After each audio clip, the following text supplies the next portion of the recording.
नमस्कार दोस्तों,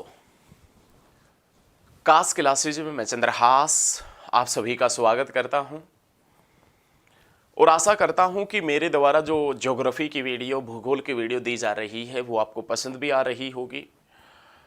तो साथियों, इससे पहले हमने एक ज्योग्राफी की वीडियो दी थी जिसमें हमने भारत की स्थिति और विस्तार के बारे में बताया था।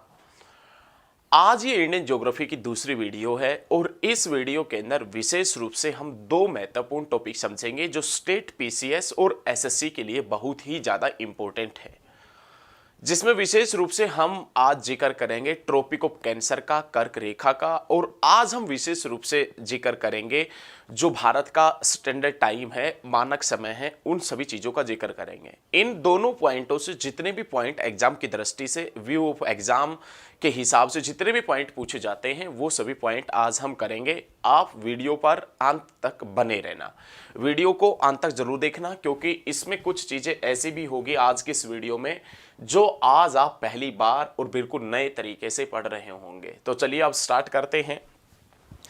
देखिए, हमने आपसे इससे पहले वीडियो के अंदर भारत का साउथर्न बिंदु, जो दक्षिणी बिंदु है वो बताया था, भारत का सबसे उत्तरी बिंदु बताया था, भारत का सबसे पश्चिमी western most point of India, eastern most point of India, पूर्वी बिंदु, इन सभी का जिक्र हमने पहले वीडियो के अंदर किया था।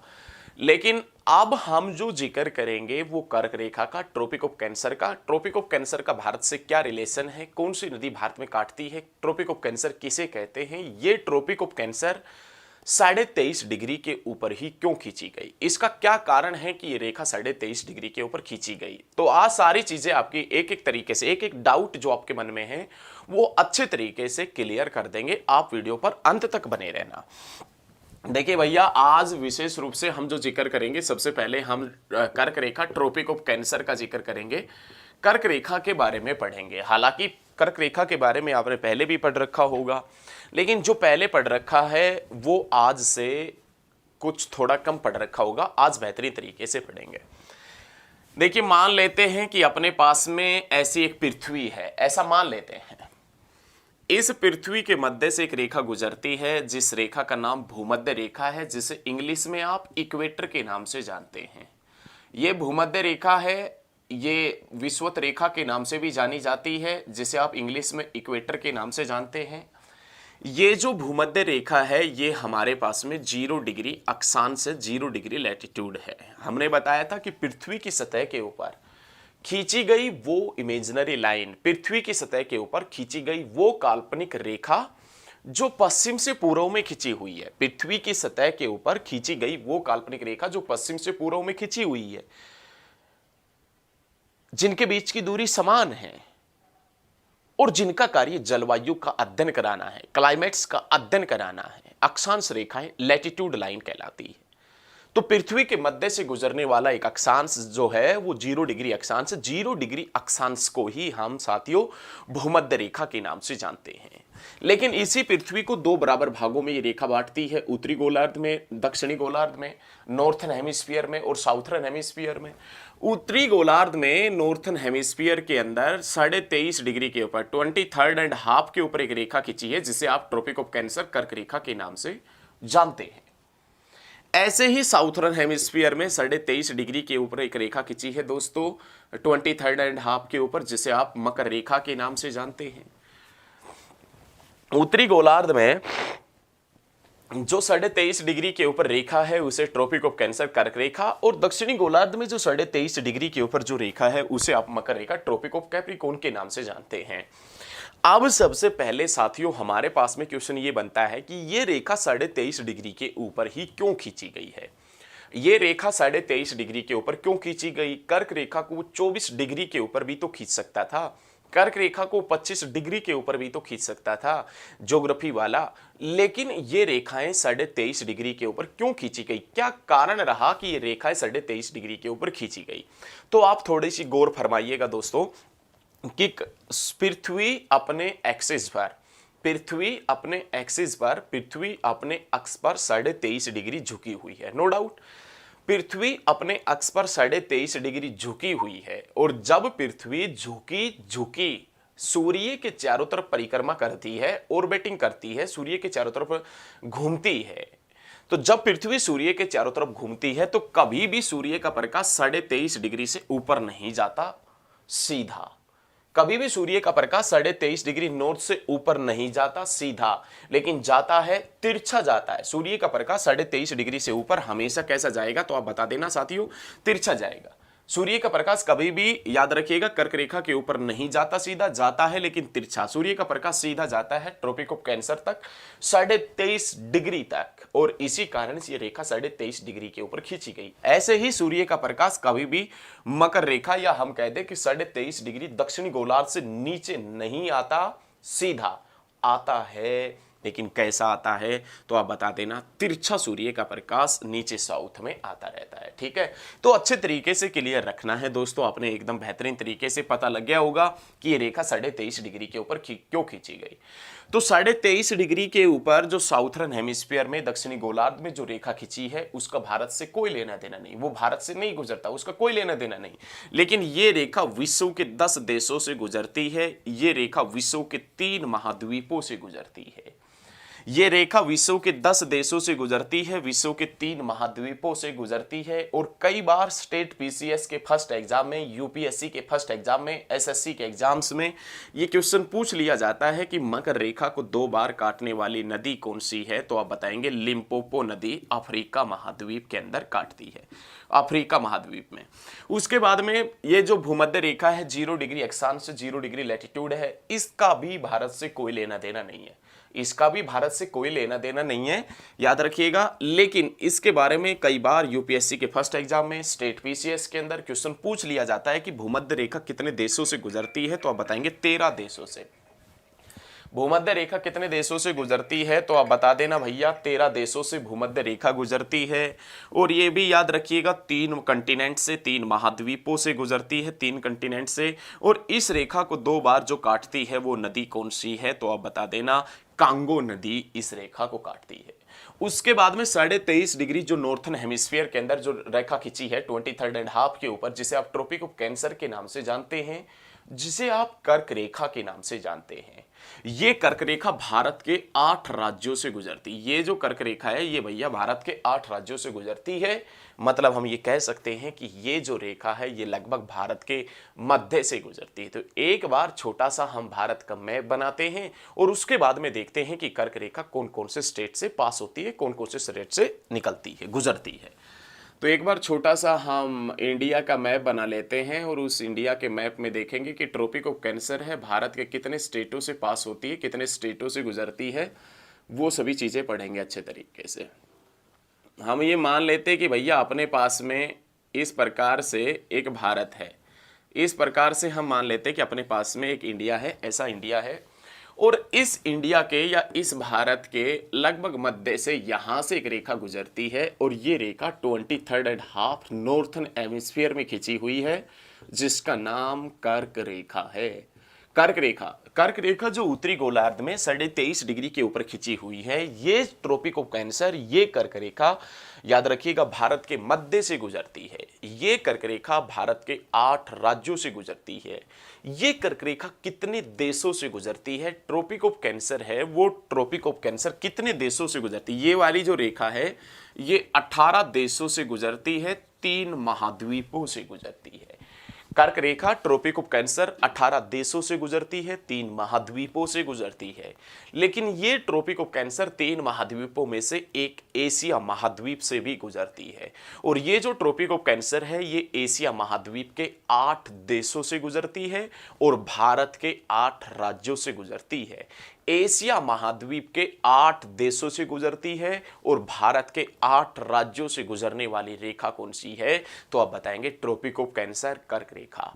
जो कर्क रेखा 23.5 डिग्री के ऊपर नॉर्थन हेमिस्फीयर में उत्तरी गोलार्ध में खिंची हुई है, उसे ही हम कर्क रेखा के नाम से जानते। अब क्वेश्चन ये बनेगा, अब हमारे पास में प्रश्न उठता है कि ट्रॉपिक ऑफ कैंसर है, कर्क रेखा है, ये भारत के कौन कौन से स्टेटों से पास होती है, कौन कौन से राज्यों से गुजरती है। तो इसकी एक साधारण सी ट्रिक हमने बना रखी है, उस ट्रिक के अकॉर्डिंग आप याद रख लेना, उस ट्रिक के अनुसार आप पढ़ लेना, जिसमें ट्रिक का नाम है गरम छत है जेपी। गरम छत है जेपी पूरा रम पिज्जा, गरम छत है जेपी पूरा रम पिज़्ज़ा। साथियों, मैं आपसे दावा करता हूं कि ऐसी ट्रिक आपको कहीं पर भी देखने को नहीं मिलेगी।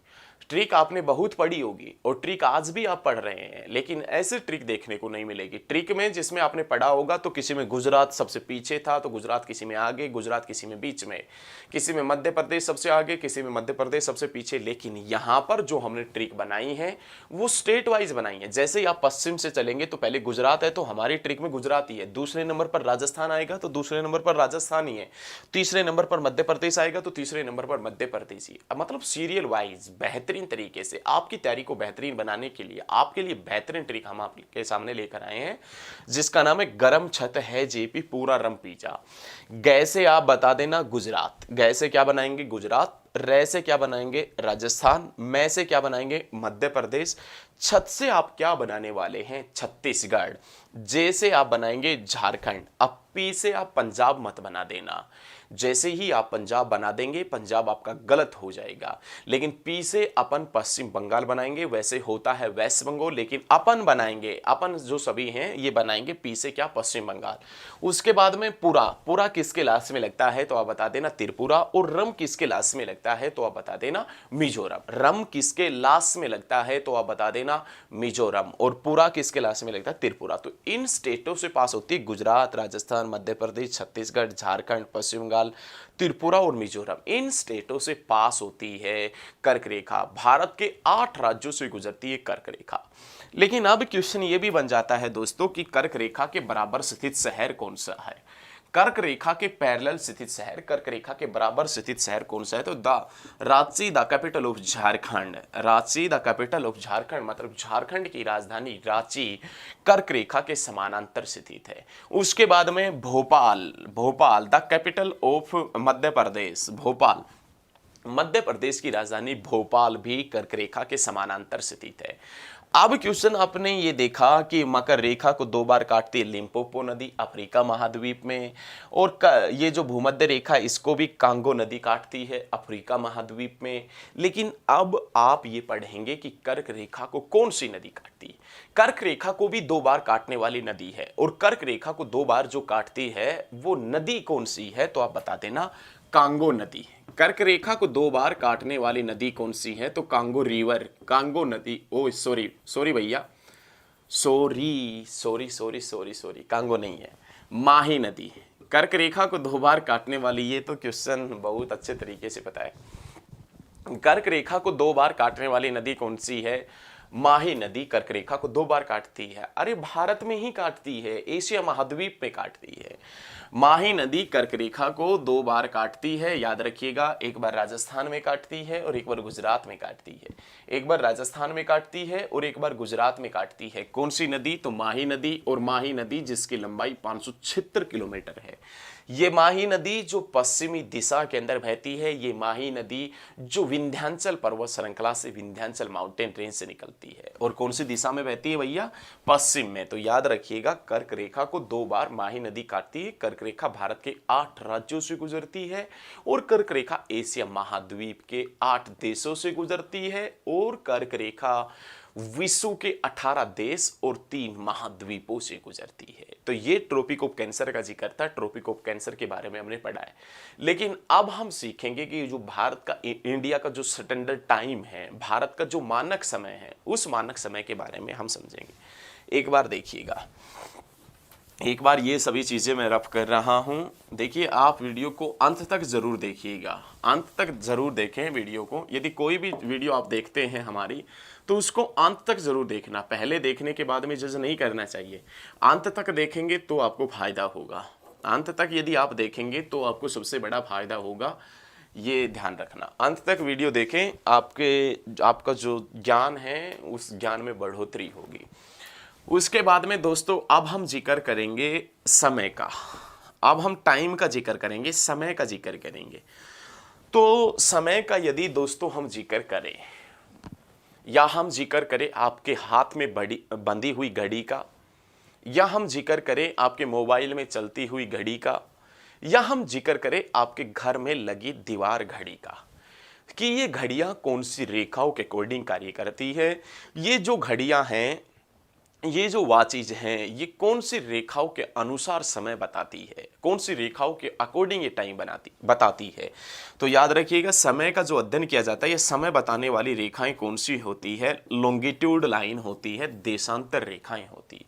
समय बताने वाली रेखा लॉन्गिट्यूड होती है, देशांतर रेखाएं होती है। अब हमारे साथ में साथियों क्वेश्चन ये बनेगा हमारे सामने कि पृथ्वी की सतह के ऊपर जो रेखा वेस्ट टू ईस्ट में खींची हुई थी, जिनकी संख्या 181 थी, वो तो थी अक्षांश रेखाएं।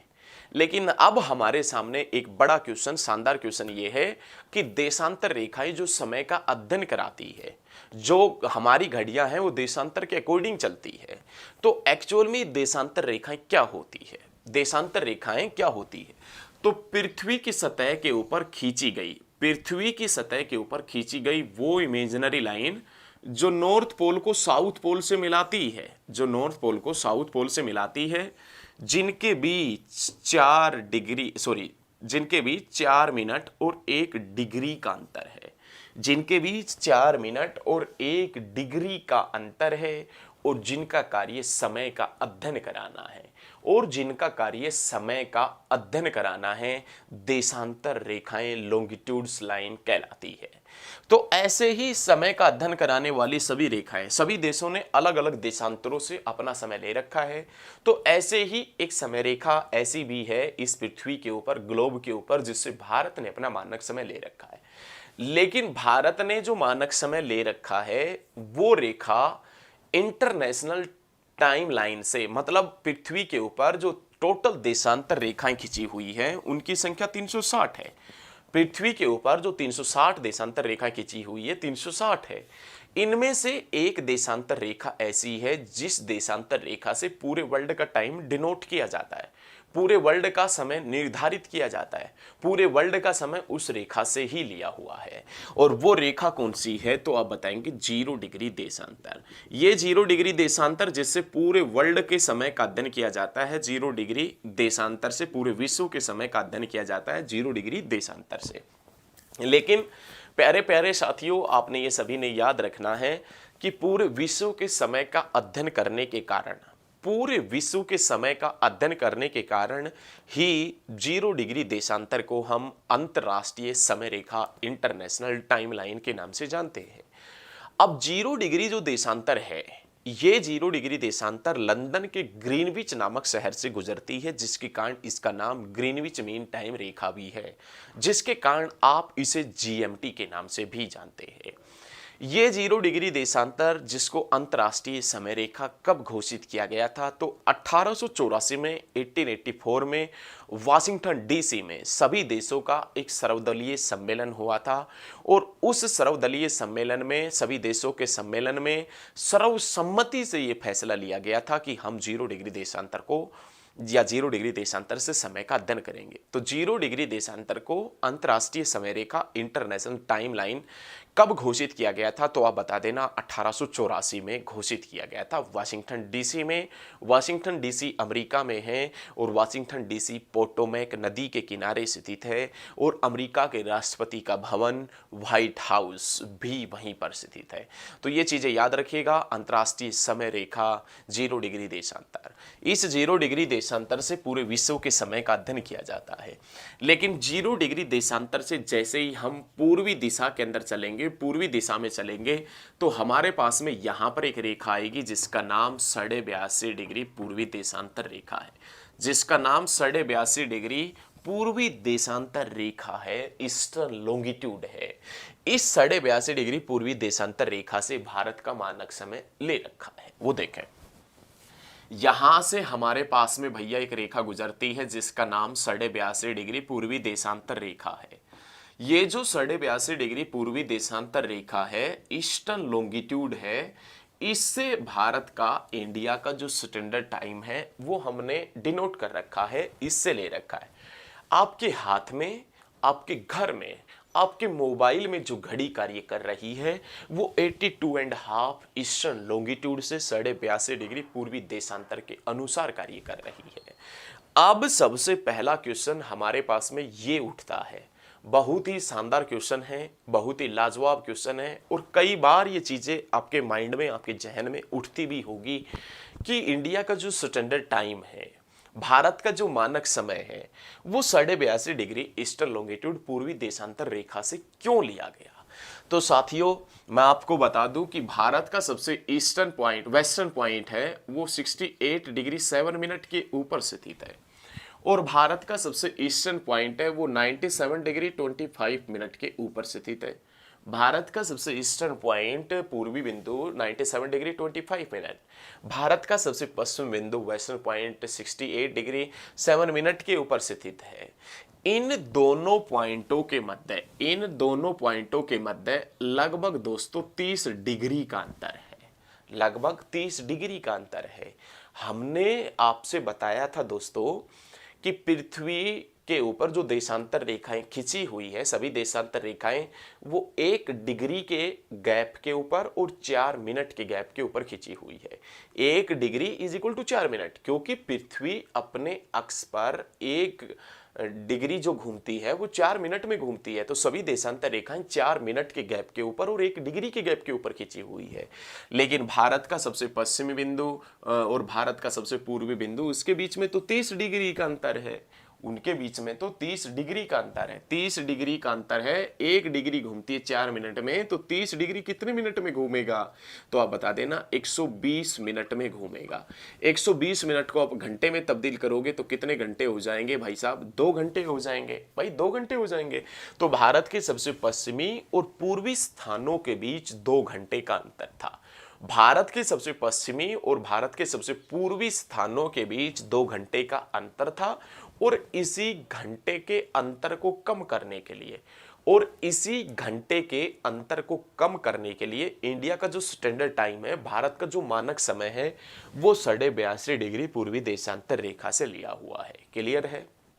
दोनों स्थानों के बीच, पश्चिमी और पूर्वी दोनों स्थानों के बीच में 30 डिग्री का अंतर था और 2 घंटे का अंतर था। इसी घंटे के अंतर को कम करने के लिए इंडिया का जो स्टैंडर्ड टाइम है, भारत का जो मानक समय है, वो 82.5 डिग्री पूर्वी देशांतर रेखा से लिया है।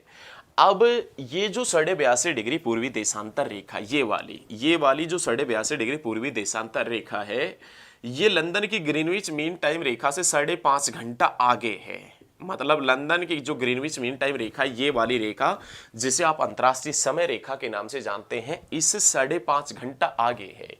भाई पृथ्वी जो है, देखो 5.5 घंटा कैसे आएगा, हमें नहीं पता था कि कितना घंटा आगे है या कितना घंटा पीछे है, हमें कुछ भी नहीं पता था। लेकिन हमें बहुत सारा पढ़ा, हमने देखा, सर्च वर्च किया, हमने देखा, उसके बाद में हमें पता लग गया कि पृथ्वी 1 डिग्री घूमती है 4 मिनट में। क्लियर है। भारत का मानक समय 82.5 डिग्री से ले रखा है, तो भाई 82 डिग्री घूमेगी कितने मिनट में, 82 डिग्री को हम 4 से गुना कर देंगे। भाई 82 को 4 से गुना कर देंगे, क्योंकि 82 1 डिग्री घूमता 4 मिनट में, तो 82 को मिनट में निकालना है, तो भाई जब 4 से गुना कर देंगे तो 8 हो जाएगा और ये 32 हो जाएगा, मतलब 328। जब 82 को आपने 4 से गुना किया तो 328 मिनट आ गया, 328 मिनट आ गया।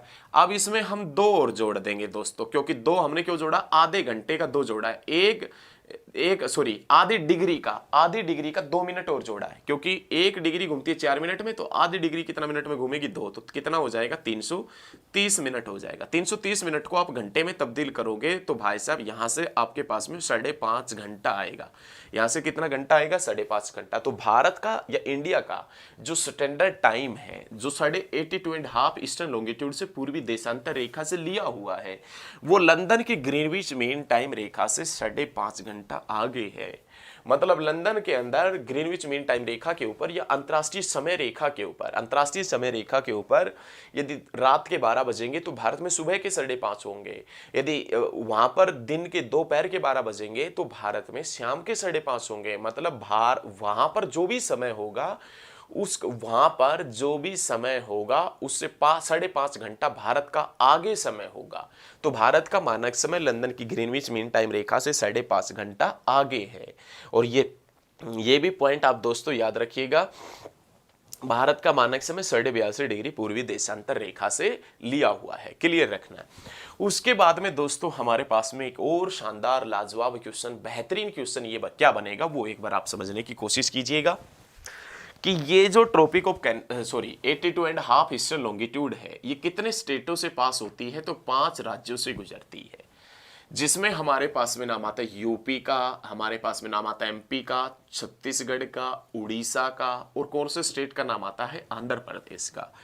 प्यारे साथियों, प्यारे दोस्तों, प्यारे मित्रों, ये चीज याद रखिएगा, ये रेखा 5 राज्यों से गुजरती है, लेकिन इनमें से 2 राज्य ऐसे हैं जहां से ट्रॉपिक ऑफ कैंसर भी गुजरता है और जहां से ये इंडिया का स्टैंडर्ड टाइमलाइन भी गुजरता है, जिसमें मध्य प्रदेश और छत्तीसगढ़ का नाम आता है। लेकिन कर्क रेखा को 82.5 डिग्री पूर्वी देशांतर रेखा आपस में कहां पर काटती है, तो आप बता देना छत्तीसगढ़ में काटती है।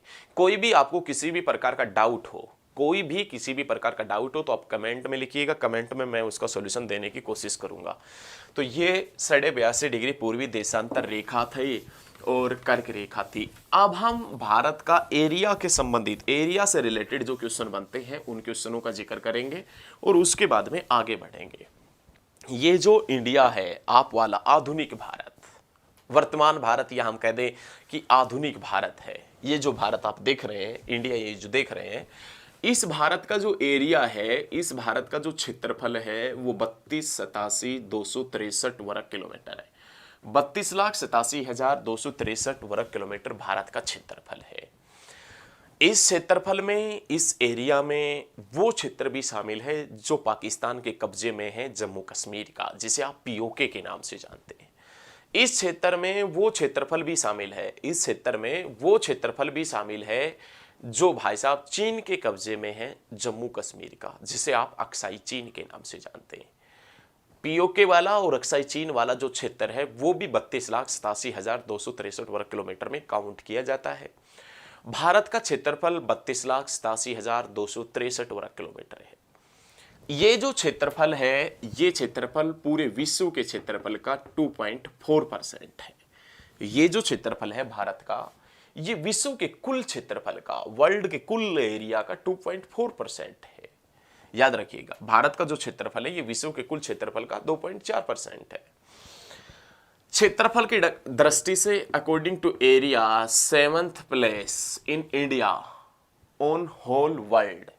भारत क्षेत्रफल की दृष्टि से भारत का विश्व में 7वां स्थान है। क्षेत्रफल की दृष्टि से भारत का विश्व में 7वां स्थान है, जिसकी ट्रिक हमने अच्छे तरीके से याद रखनी है, और ट्रिक है रुक चीन, रुक चीन अब आ भारत, रुक चीन अब आ भारत। ये ट्रिक शानदार, लाजवाब, एकदम मस्त या एकदम जहर तरीके वाली ट्रिक है, रुक चीन अब आ भारत, जिसमें रूस से आप क्या बनाएंगे, रूस बनाएंगे। रूस पहले स्थान के ऊपर है। कैसे आप क्या बनाने जाएंगे, कनाडा। और ची से आप चीन, तो आपको पता ही है चीन। और ऐसे आप क्या बनाएंगे, अमेरिका बनाएंगे। और उसके बाद में बै से आप क्या बनाएंगे दोस्तों, तो आप बता देना ब्राजील बताएंगे। और आ से आप क्या बनाएंगे, तो आप बता देना दोस्तों ऑस्ट्रेलिया बनाएंगे। और फिर उसके बाद में 7th प्लेस किसका आता है, तो आप बता देना भारत का। अकॉर्डिंग टू एरिया, क्षेत्रफल की दृष्टि से विश्व में भारत का कौन सा स्थान है, तो आप बता देना 7वां स्थान है। पहला स्थान रूस का, दूसरा स्थान कनाडा का, तीसरा स्थान चीन का, चौथा स्थान अमेरिका का, 5वां स्थान ब्राजील का, छठा स्थान ऑस्ट्रेलिया का और 7वां स्थान भारत का। ऑस्ट्रेलिया एक देश का नाम भी है और ऑस्ट्रेलिया एक महाद्वीप का नाम भी है। ऑस्ट्रेलिया एक देश भी है, ऑस्ट्रेलिया एक महाद्वीप भी है। तो विश्व का एकमात्र ऐसा महाद्वीप, विश्व का एकमात्र ऐसा महाद्वीप जिसका नाम किसी देश के नाम पर पड़ा हो, विश्व का एकमात्र ऐसा महाद्वीप जिसका नाम किसी देश के नाम पर पड़ा हो, वो हमारे पास में ऑस्ट्रेलिया महाद्वीप है। विश्व के अंदर जितने भी महाद्वीपों में आप घूम के देखेंगे, किसी भी महाद्वीप के नाम से कोई देश नहीं मिलेगा। जैसे कि एशिया महाद्वीप है, एशिया महाद्वीप से कोई भी देश नहीं है। तो ऐसे आप विश्व के जितने भी महाद्वीपों में आए घूम लेना, लेकिन विश्व में जितने भी महाद्वीपों में घूमेंगे, महाद्वीपों के नाम से किसी देश का नाम नहीं है। लेकिन ऑस्ट्रेलिया एक देश भी है और ऑस्ट्रेलिया एक महाद्वीप भी है। तो साथियों, ये क्वेश्चन थे आज के, और मैं आशा करता हूं कि आपको हमारे द्वारा दी गई जानकारी पसंद आई होगी।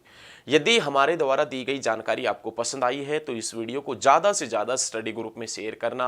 आप अपने दोस्तों से बोलना कि वो कास्ट क्लासेस के ऊपर जुड़े, हमारे साथ में जुड़े। आप अपना प्यार और सहयोग मेरे साथ में लगातार बना कर रखिएगा। और यदि आपने मेरे चैनल को अभी तक सब्सक्राइब नहीं किया है तो चैनल को सब्सक्राइब कर लें, ताकि जो भी लेटेस्ट वीडियो आए वो सबसे पहले आप तक पहुंच सके, आप उस वीडियो को देख सके और आप जिस भी एग्जाम की तैयारी कर रहे हैं उस एग्जाम में आप अच्छा प्रदर्शन कर सके। तो साथियों, मैं इसी के साथ में इस वीडियो को बंद करता हूं, और आपको मैं समझता हूं कि आपको ये वीडियो पसंद आई होगी। तो आज के लिए इतना ही दोस्तों, जय हिंद।